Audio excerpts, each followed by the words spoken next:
Summer's a great time to have fun with your pets, but the hot temperatures can put your dog or cat at risk for heat stroke. Veterinarian Danica Salamun from Ballston Spa Veterinary Clinic is here with us, as well as James, the English Bulldog down here. You may have heard him throughout the show.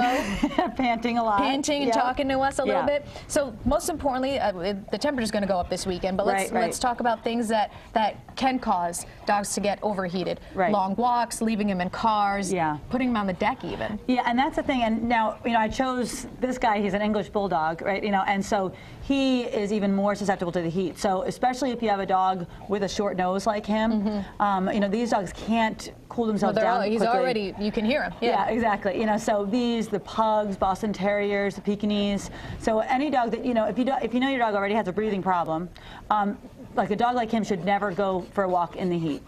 Period. Prevented. So this weekend is out for him. Well, he'll have to go in the early morning or in the evening. So so choose the cooler times to walk your dogs. And then with any dog, they should never be left outside without shade.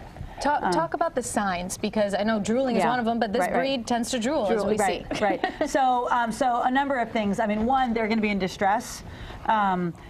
Even for him, believe it or not, he'll be panting even faster. More than this. And any breed, of course, is susceptible to this too. The really fast panting. And then he's showing us his gums and the color of his gums. So gum color, and if those gums are really dark red, or even purple, those are big problems. And then you can take a temperature.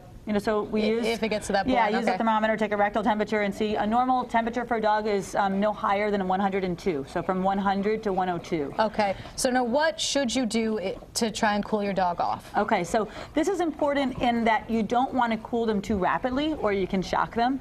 So don't go running and put them in an icy bath. You want to just use some cool towels. Okay. And you want to offer them some cool water. You want to get a fan on them, get them obviously out of the heat and into something, into the cooler. What if the dog won't take water? If the dog won't, I would say cooling them, the pads too, just like we think about cooling our wrists down. Rubbing alcohol actually on the pads can help decrease the temperature faster. But honestly, if they're in distress, what do you see? It doesn't like someone over there. If they're in distress, you need to get them to the veterinarian. What should you not do in the 20 seconds we have left? Right. So don't rapidly cool them. Don't put them in an ice bath. Don't. I'd say that those are the big things. Don't try to submerge them in icy cold water. Just be mindful, and again, this weekend, as Bob said, just please be careful.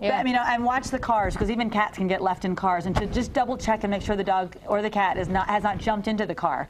Because it's just a tragedy to come back and find your pet. And it doesn't take long for them to to die in a hot car. So Okay, Danica, thank you so much. James, thank you. It's been nice hanging out down here with you. We'll be right back after this break. Sounds great.